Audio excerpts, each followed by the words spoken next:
Hello all, Christ is risen. Happy Easter. Welcome to the Seton Teaching Fellows YouTube page. We are a year-long missionary program in underserved communities, bringing a vibrantly Catholic education to children in need. In the last decade, we have seen over 250 baptisms, more than 130 First Communions, and almost 30 confirmations. However, none of this happens without our missionaries, whom we call Seton Teaching Fellows. Fellows answer St. John Paul II's call to the new evangelization by dedicating a year of their lives to serving as missionary catechists while also supporting our schools. In today's video, you'll meet two of our current fellows, Theresa Scheier and Urlwin. Theresa came to us from the University of Missouri, where she was a pre-med student. Theresa is serving this year at Brea College Prep Elementary in the South Bronx, New York, as a fourth grade catechist, while also serving and supporting in third grade the rest of the day. Caroline, on the other hand, came to us from James Madison University and spent a year after graduation serving in a public school before becoming a fellow. She serves as a first grade catechist and spends the rest of her day in second grade at Brea Veritas Elementary School, also in the South Bronx, New York. Caroline and Theresa also live together in community in the South Bronx with other Seton Teaching Fellows in the Louis V. Gerstner III Seton Teaching Fellow House, which is a former convent that has been converted into housing for our Seton Teaching Fellows. In the upcoming video, you will hear about the impact of community life on Caroline and Theresa's growing friendship. If you like this video, subscribe to our channel for more content and follow us on other social platforms such as Instagram at Seton Teaching Fellows. We are also still accepting applications for the upcoming year, but have limited spots remaining. So if today's interview piques your interest in serving with us and experiencing Catholic community like this, then the link to our application will be in the description below. Now, that's all I've got for you. Ladies and gentlemen, it is my honor to introduce you to Caroline Urlwin and Theresa Scheier.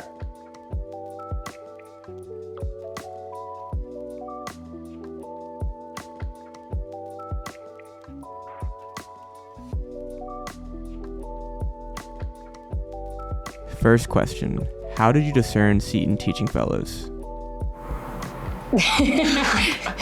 You want to go first? Long story short, I was teaching last year in Fairfax County. Maybe I shouldn't say the county. I don't know. I was teaching. Start over. Cut. Go. Okay, long story short, I was teaching at a school last year, and it was in a public education setting, and it wasn't super fulfilling. And I remember there was this moment over spring break. I had strep throat. I was down bad. And I just was like, this is not it. I want to teach, but this is not the setting. And three things that were lacking were community, faith, and education. And so I was looking all into these mission programs online. And Seton didn't initially come up, but then when it did, and the three pillars were faith, community, and education, it just felt like an answered prayer. And then there was more prayerful discernment after that, and it just became clear that Seton was what's next. So you were like, okay, I want these like three things. Yeah. Like legit. Yeah. Oh, that's cool. Yeah. Theresa. That's cool. So I was trying to decide if I was going to take a gap year before medical school or not. And I had no idea what I would do if I would take a gap year, but eventually through like a lot of stress and prayer, I decided to take a gap year before medical school. And then I was like, what the heck am I going to do before I, like in this like free year that I have for medical school? And so I was like looking into programs. I was looking for something that was like Catholic focused so that I would be with other people who were also like living with the same beliefs and values that I have. But also like something that was dedicated to service and something that was focused on service so that I could continue to like serve the people around me and see Christ in them during my year, my gap year before medical school. And so I don't even really remember how I found Seton. I kind of like stumbled upon it. It was like people talked about it, like I knew somebody who did it. And then I like found it online. Anyway, I found out about Seton and I sent in my application, and I was like, well, this is really great. It seems perfect. Like, it seems like very Catholic. Like, I like looking at their website and looking at all their pages and things. I could tell that like they were very devoted to the faith, and that was very attractive to me. And I also saw that they were living in community, which was also very attractive to me, because I really wanted to be in a place that would help me and encourage me to continue to uphold my Catholic faith during my gap year. And so I applied to Seton, got my interviews, heard back pretty quickly, and then ultimately discerned to say yes to this mission. What was your first interaction like? I guess like the first one would be like the Zoom call. Yeah, there were two moments before, and then there was the real thing. Yeah. So there was the Zoom call that I got on, and she was doing her hair in the bathroom, and I knew, I was like, this girl has curly hair, I'm good. Like, the other two girls, love them, didn't get any vibes. She was doing her hair, I was like, that's great, curly hair gang. And then I remember not knowing if I was gonna have a roommate or not, and then literally like the day before I flew to New York, I got a text from this girl, Theresa, and she's like, you want top bunk or bottom? I was like, I don't really have a preference, but maybe bottom. And then she was like, great, I'm 6 feet tall, so I'll take the top. And then when I got to New York, I was like by myself, and I pull up in this Uber, and I look to my left, and I'm like, I don't even see a door. And the Uber was just like, shut the door, got my suitcase out. And so I'm sitting at the side of the road, and I'm like, I'm in the wrong place, I'm freaking out, I'm in another state. And so the first person I call is Theresa, and she's like, no, you're in the right place, I'll be out in like 5 seconds. And then she comes booming out, and we didn't even like introduce ourselves, and boom, this fast friends, best roomies.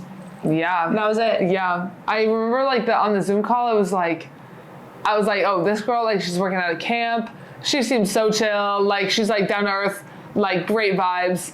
And then I was like, yeah, these, anyway, and then we sorry. And then we got there, and like I saw that it was like Theresa, Scheier, and Caroline Urlwin, and I was like, oh great, like this is the girl that I thought was pretty cool, and like she's like works at a summer camp, and she has great vibes. And then I was like, great, I'm apparently going to be sharing a bunk bed with her for the next year. And I was like, this is great. So I texted her, and I was like, what bunk do you want? And she's like, I don't care. I was like, okay, great, like blah blah. And then when you pulled up, and then you were like, I'm here, I don't know where I am. And I was like, oh yeah, I know exactly where you are, because I felt the exact same way, pulling up, having no idea where I was. So I like come out the door, I'm like, Caroline, and you're like, Theresa, and then boom, we met, we were roommates. And then we, like the first weekend what day did you move in? Like Friday? Yeah. Friday? And then we like, us and like the fellows like explored Manhattan the next couple days. And on like the literally like the day after we met, we were like, we had such a good vibe, we were like doing everything. Yeah. And what did Kyle say? He was like, it's, what did he say? He was like, it's scary how similar you guys are and how well you get along. And we were like, yeah. Yeah. And the rest is history. What was the beginning of the year like? It was impossible to. Well, I came back. I was at World Youth Day, and I flew back from Portugal on a Tuesday, and back to school night was like the next day. So like my first day at Bria with all the Bria teachers was back to school night. Like I met my co-teacher that day. I like met my whole grade team. I met all of everyone minus the fellows, the principal, everybody. I met them all on back to school night, and I was like, what have I gotten myself into? And I felt like a fraud, like standing up there in front of all these parents. Like, I just met this co-teacher. Like, I don't know who she is. Like, I don't know what I'm doing. And the whole time I was just like amazed at like how well everyone was doing everything else. And I was like, what have I gotten myself into? But the Lord provides, because my co-teacher is fantastic and just like teaches me so much about teaching, and really has like, just like her example is fantastic. And so I've learned a lot from her, which has been great, because at the beginning I was like, this job is harder than anything I've ever had to do. I was like telling my friends, I was like, we thought that majoring in biochemistry was hard. You should try teaching third grade because it's impossible. But we got through, and here we are now, and with a lot more joy than at the beginning of the year, that's for sure. But yeah. Yeah.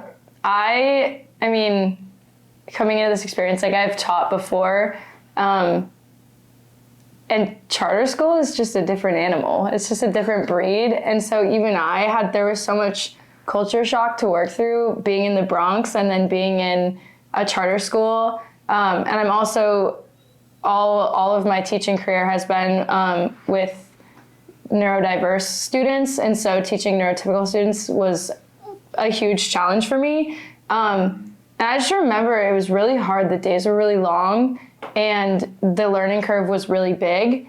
But I think being able to come home to a community of people who understood in a different way, but in a lot of the same ways what I was going through was really helpful. And that's really when the pillar of faith was super helpful for our community, because we had something to ground ourselves in. And I just remember when I first got here, I would get home and just be so scared. And I was like, I have no roots here. There's nothing here. I'm not grounded. And my job is really hard. But then I remember Jesus is just in adoration 3 minutes away. And so just having so much access to the sacraments and being able to go to adoration and having community and having prayer and having people that are going through it in the same ways as you was really helpful. And then you kind of just push through it until it's no more pain, it's just glory. So yeah, it's ended up super joyful. Yeah, for sure. I think like the beginning of the year was a lot of like us and like everyone in the house just like trying to run through, like figure it out. And there was a lot of suffering, but like God shows all of his glory through the suffering. And so I think it's been really beautiful to see how the like environment and the energy of the house has turned from one of like despair and like confusion and like pain at the beginning to like such an environment of joy now that we have just like been able to build up and like build each other up through like our mutual joys, and like by finding like the little things in our days that bring us happiness and just building each other up in that. And that has been extremely like a huge gift of community. Okay. I was just gonna say like I've noticed that like that each time I mean I don't go over to Pius that much. I go over there like probably once a month, but like each like the shift in the house is noticeable. Mm-hmm. Yeah. Month to month. Like I remember like at the beginning of the year I would walk in and like I remember I was just like oh man, there's a lot going on. and then I came for the Super Bowl party and for the come and see when I was there. Mm-hmm. I was like, oh my gosh, this is like I like walked out of the house. I was like, bruh, there's some dogs. Yeah. Awesome. Yeah. It's kind of like I've really been reflecting on, and after this, our exile shown to us the fruit of thy womb, Jesus. Like we were in exile. It was so hard.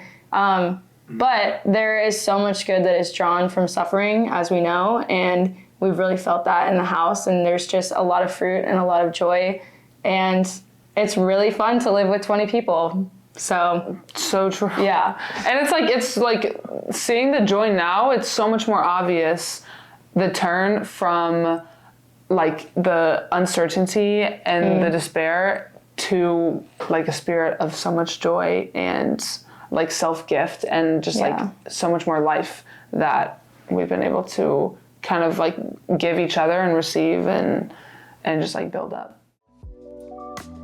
What is your favorite community memory so far? I mean, I think that one of the most like joyful, fun things that we do is just like sing and dance around our kitchen. Like whether it's like Anna playing the guitar and us just like having a little sing along, or like jamming and dancing down the hallways to Taylor Swift, and you pushing me over. And like screaming up the stairs. That's true. We get in trouble for that. Or like just like dancing and singing and just like going wild.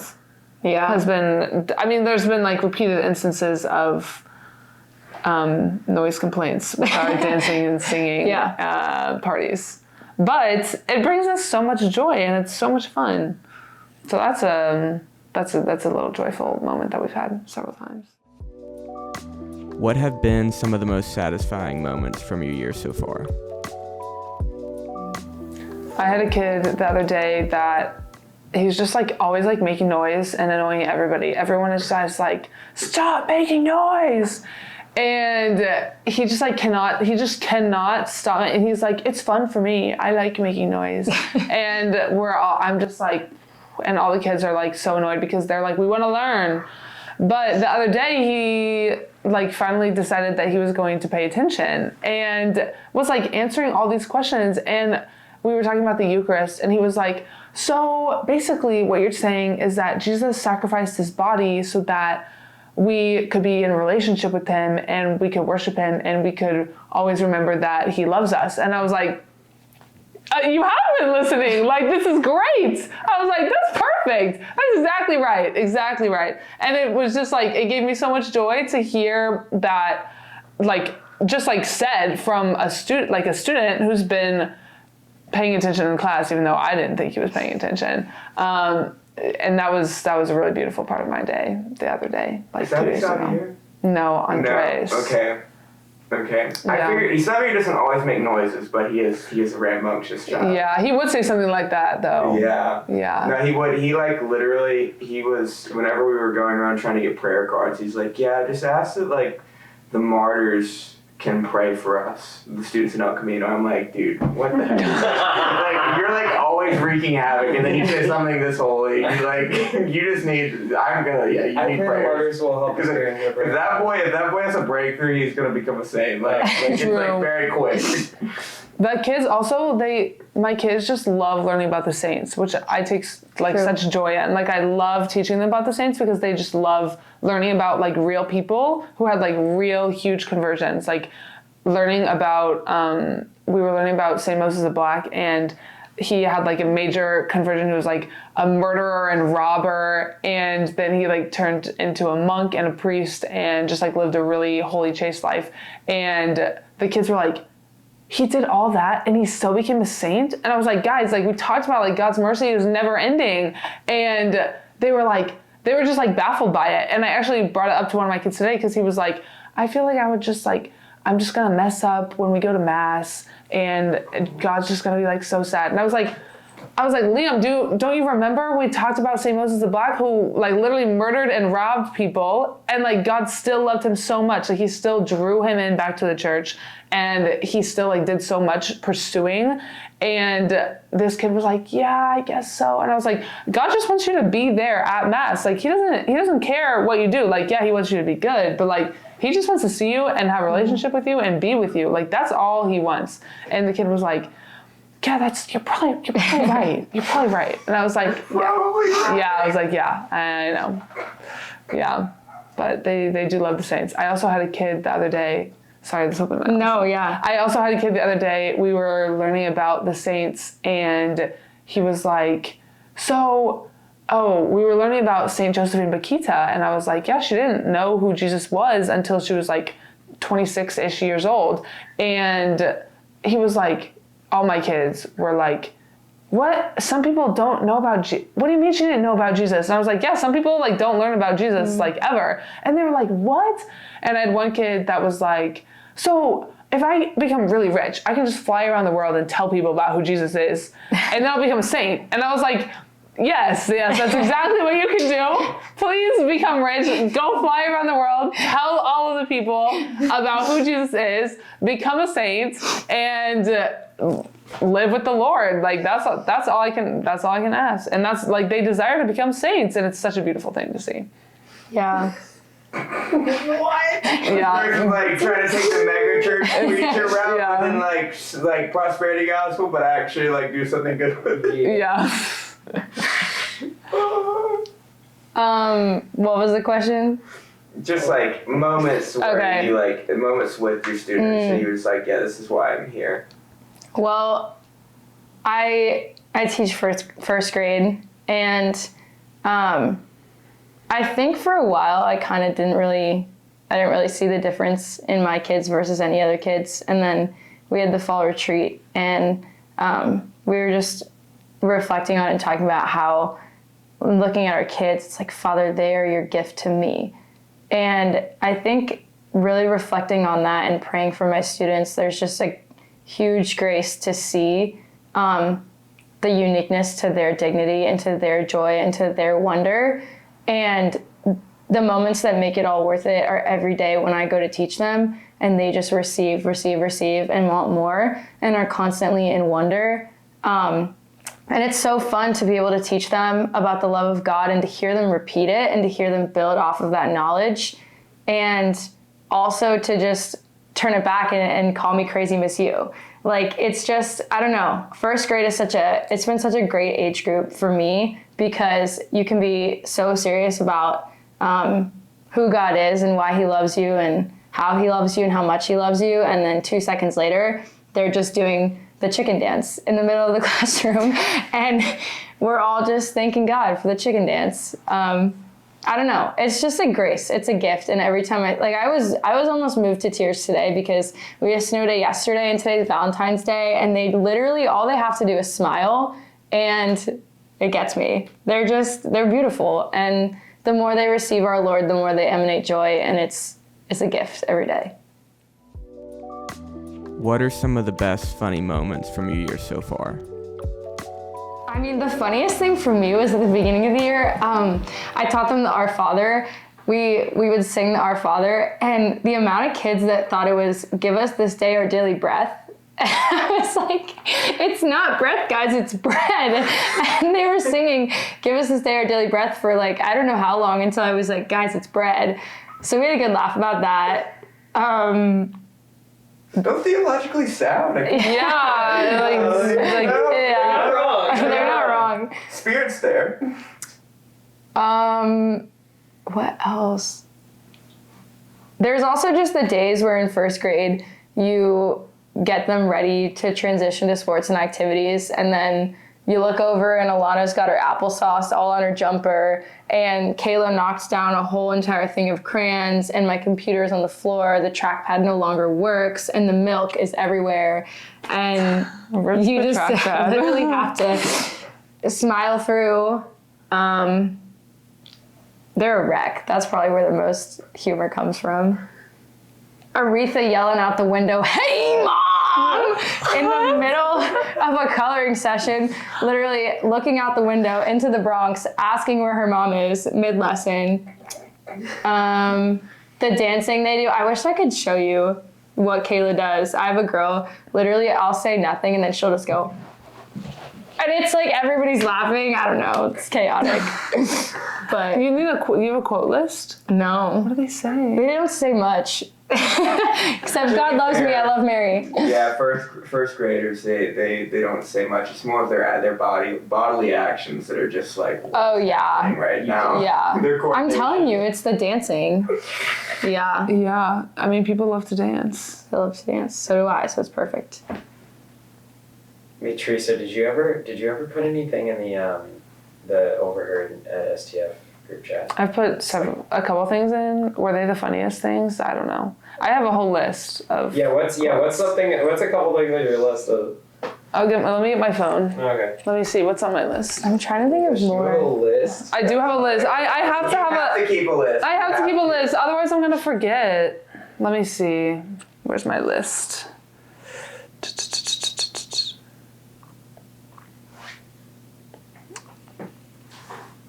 Let's see. Oh my gosh, Theresa.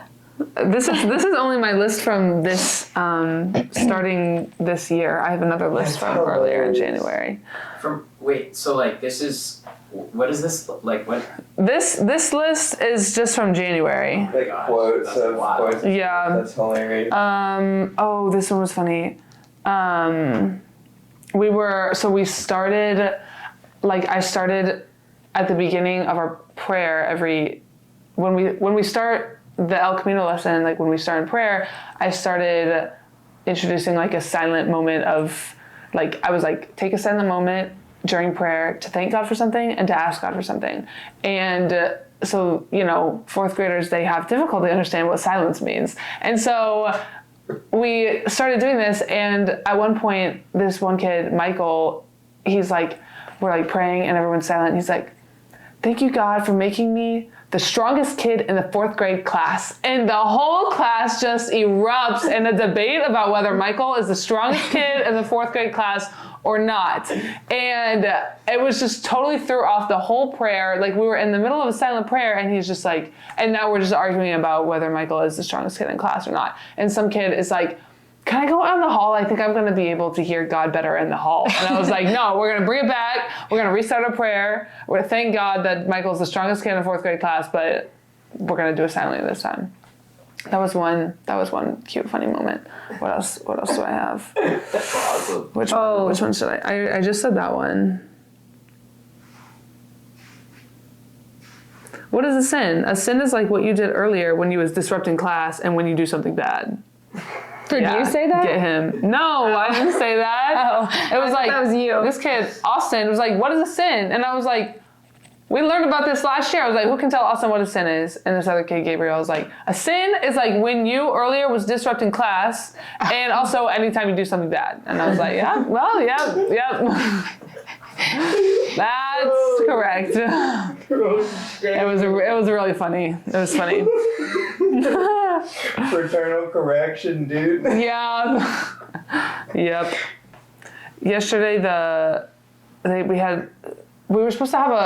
yesterday was a snow day, and we were supposed to have a field trip yesterday to go to St. Jerome's Church. And on Monday, when all the kids knew that we were going to have a snow day the next day, they were like, are we still going to have our field trip? Blah, blah, blah. Like, what are we going to do tomorrow? Because there's no school. And I was like, yeah, guys, like, we'll be fine. We're not going to have a field trip tomorrow, but, like, it might be postponed. They had no idea what postponed means. So they thought that was as good as canceled. And they were like, what? And I was like, do you guys want to come in, like, during your snow day? And one of the girls was like, yeah, we want to come to school to go to church. And I was like, okay, I mean, I can't complain about that, but we will postpone it. So now we're going on the field trip tomorrow.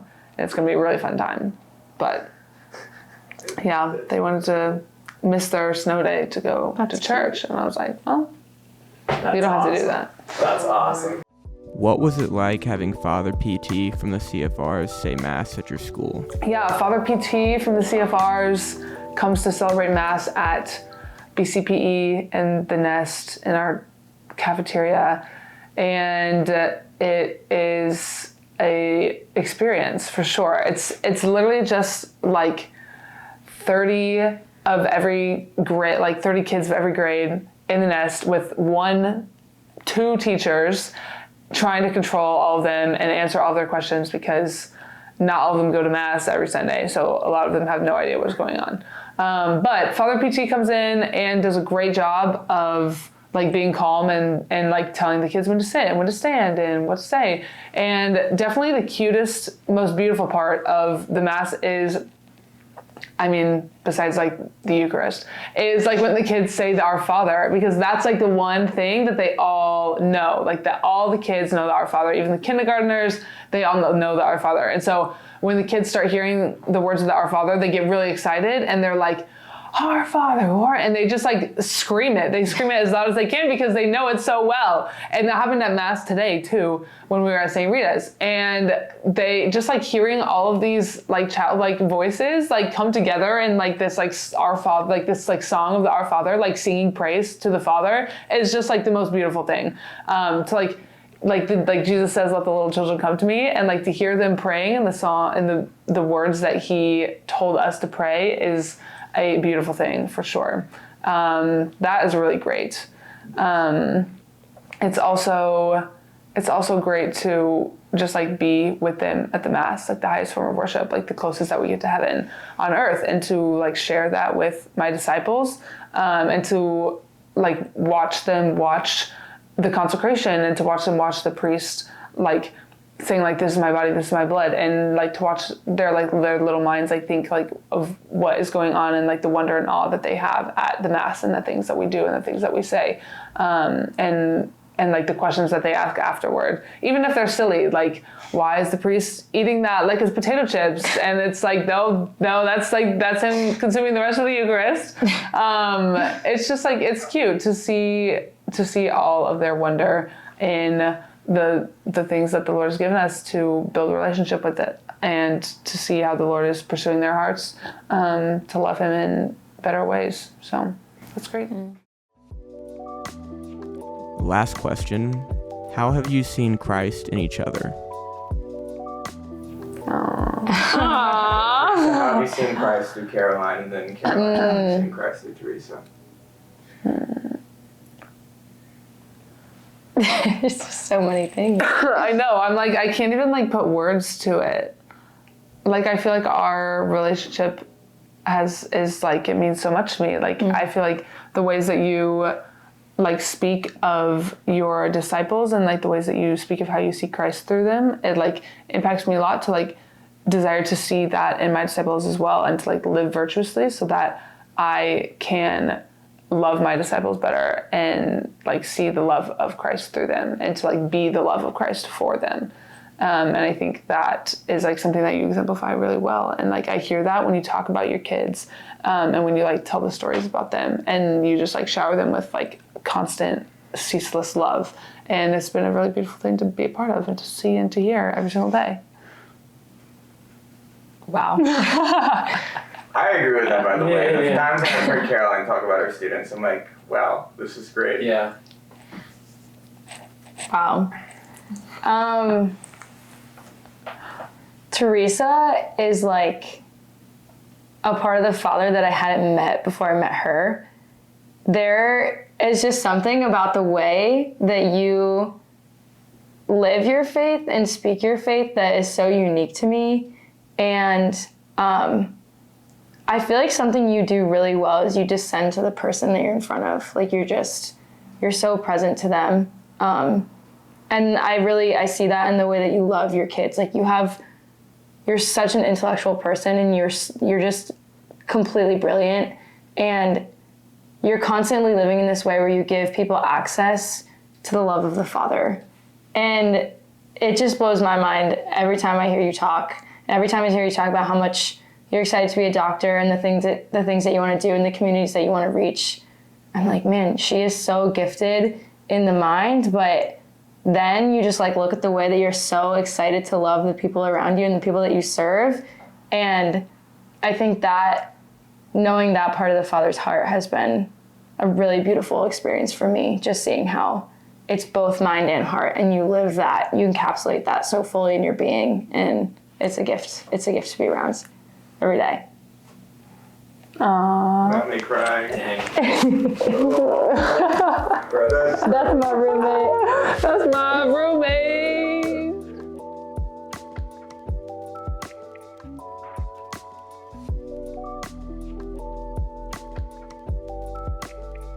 Thank you so much for watching. Subscribe to our channel and like the video to help us spread the word about Seton Teaching Fellows and the wonderful service that Caroline and Theresa and our other fellows are doing this year. Again, our application is available via the link in description. Glory to Jesus Christ, and St. Elizabeth Ann Seton, pray for us.